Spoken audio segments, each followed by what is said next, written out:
Let's save the project. As I've talked about in the Laminar Pipe Flow tutorial in my online simulations course, you can save the project in two formats, WBPJ and WBPZ, and let's do it in both.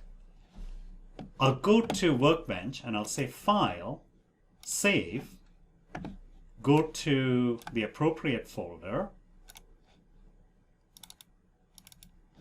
and give it an appropriate name. I'll call it Convection. And I will say Save. Now, if I go to the folder where I saved it, I see there is this WBPJ file, and there is this folder, and there is a backup that'll go away when you exit the project. And you need both this folder and this file to retrieve the project. So don't forget to save the folder as well as this one. Let's also save it in the WBPZ format. So I'll say File, Archive, and I will go to the same folder,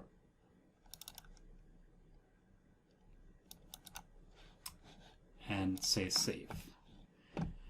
And I will select results and imported files. Now, if you want a smaller project, you can deselect those. In this case, that's not an issue.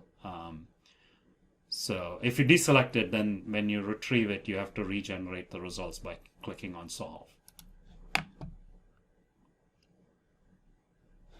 And if I go back to that folder, I see now there is a WBPZ file, and that's a single file. That I can, I just need to save that. So it's more convenient because you get a single file.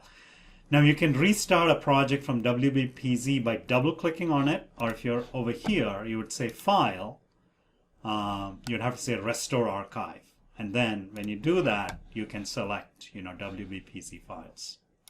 So those are a couple of different ways to save the project.